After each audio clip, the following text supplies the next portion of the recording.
What's up y'all, it's me Jaren Lim, your Indonesian mental health advocate. Buat Neurodialecticers yang orang Indo, jangan lupa kalau semua video-video gue itu subtitlenya tersedia dalam dua bahasa. Ada bahasa Inggris sama bahasa Indonesia. Jangan lupa dinyalain ya kalau butuh.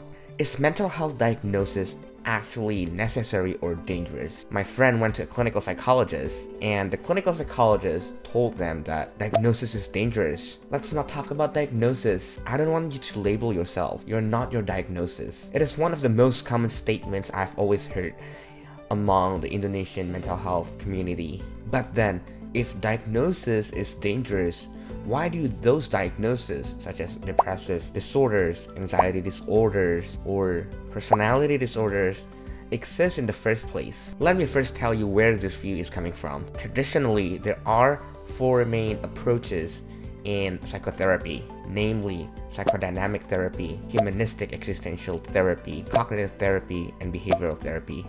The view that opposes the use of diagnosis in therapy had a very strong influence from the humanistic existential model. One of the big therapies that uses this model is the client-centered therapy, or the Rogerian model, which took shape under the guidance of Carl Rogers. What is the main principle of the therapy? He stated that individuals exist in a world of experience of which they are the center. This experience can only be known by the person themselves. Therefore, the person is the best source of information about themselves. In general, diagnosis or assessment is de-emphasized or avoided in client-centered therapy. Most Rogerians believe that formal assessment is not only unnecessary, but actually it is dangerous or detrimental. According to these Rogerians, assessment places the therapist or psychologist in a superior authoritative role that can actually impede the development of the autonomy and self-actualization. What is important in client-centered therapy is the feeling, not whether or not they're wrong or whether they stem from an unhealthy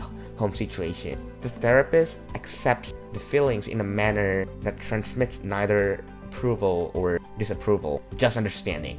That's it. It is the understanding and occasional clarification that permit the client to move closer to a careful examination about themselves and of what they can do to change the matters. This actually has many good points. In fact, most therapists nowadays use an integrative approach, meaning the therapy approach they use is the mixture of more than one approaches. And I assure you, most therapists include at least some values of Rogerian therapy in their therapeutic approach. For example, unconditional positive regard. This principle is one of the core values of Rogerian therapy, which means nothing more and nothing less than a respect for the client as a human being. I'm sure most therapists actually include this core feature of Rogerian therapy in their therapy. However, I do have a different view on diagnosis. I personally think that diagnosis is one of the most important parts of clinical treatment. Let me give you an example. One of the most common mental disorders is bipolar disorders, or formerly known as manic depressive disorders. Two of the main symptoms of bipolar disorders are depressive episode and manic and or hypomanic episode. Mania or hypomania include grandiosity, decreased need of sleep, more talkative than usual, flight of ideas or racing thoughts, distractibility, increase in goal-directed activity, and impulsivity. And apparently, some researchers actually show that 69% of patients with bipolar disorders reported an initial misdiagnosis, with more than one-third experiencing a delay of at least 10 years before receiving a diagnosis of bipolar disorder. Why is so? This is because there are other mental disorders that have very similar presentations or signs and symptoms as bipolar disorder. We call it differential diagnosis. Differential diagnosis basically means the process of differentiating between two or more conditions which share similar signs and symptoms. For example, two of the most common differential diagnoses of bipolar disorders are borderline personality disorder, or BPD, and attention deficit hyperactivity disorder, or ADHD. Say BPD, there are essentially 9 main symptoms of BPD, and at least 4 of the symptoms may mimic the symptoms of bipolar disorder. For instance, the first one is identity disturbance. People with BPD may have a markedly or persistently unstable sense of self. They might be self-loathing right now. They think they're the worst in the world. But they might be showing grandiosity shortly after. They think they're on the top of the world. And actually, people with bipolar disorders share the similar symptoms. During depressive episode, they might have a really low self-esteem, but they might be very grandiose during manic episode or hypomania. Another feature that is shared between BPD and bipolar disorder is impulsivity. People with bipolar disorders, especially during mania or hypomania, and BPD show impulsivity, such as impulsive spending, binge drinking, speeding, and sex.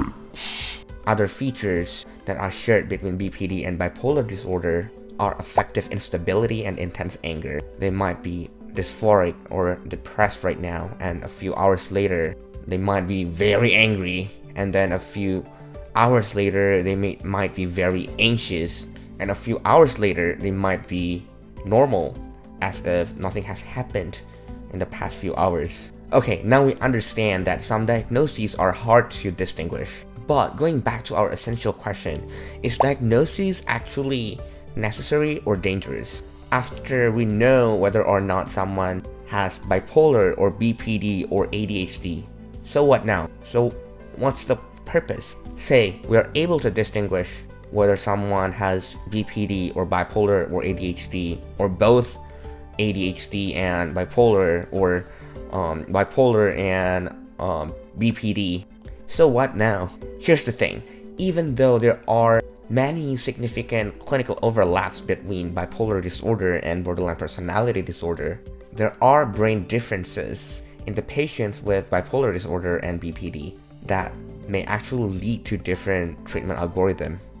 In one study, relative to bipolar disorder type 2, BPD participants actually reported significantly higher levels of impulsivity, trait anxiety, more frequent negative affective shifts, greater interpersonally, reactive affective instability, lower overall functioning, and they were characterized by lower amygdala middle frontal gyrus, RSFC, or resting state functional connectivity, compared to patients with bipolar disorder type 2. Lower amygdala middle frontal gyrus, RSFC, or resting state functional connectivity, was associated with greater impulsivity, trait anxiety, affective shift, interpersonal affective instability, and actually functional impairment too.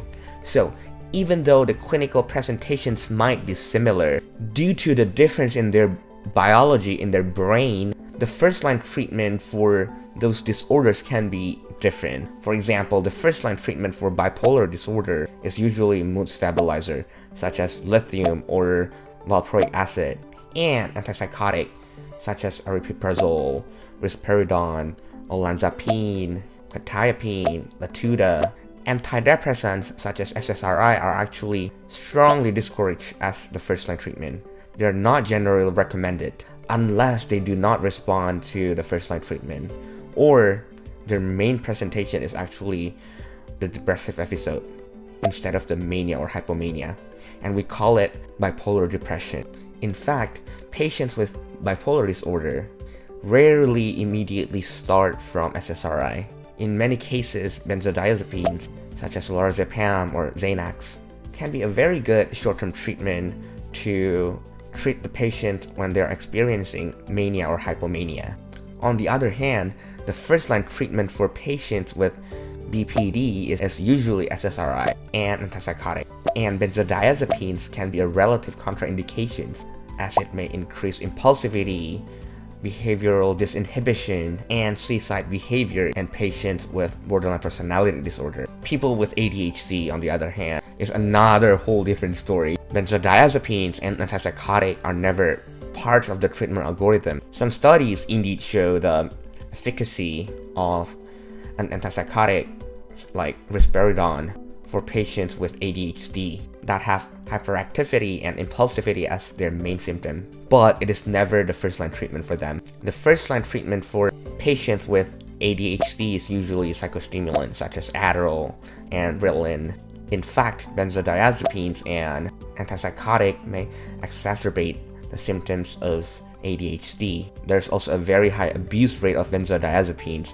in patients with ADHD. That's why we don't usually prescribe benzodiazepines to patients with ADHD. What if they have the comorbidity between bipolar and ADHD? Well, that's a totally different story also. Therefore, in my personal stance, I think diagnosis is one of the most important parts of the treatment. I hope you enjoyed this video, and remember, this video is not intended for you to treat yourself. If your clinicians prescribe you with benzodiazepines and you have BPD, take it. They might have some consideration. It might work for you. So just follow the treatment guideline from your clinicians. Finally, please follow my Instagram and subscribe to my channel. Thank you so much for watching. See you in the next video.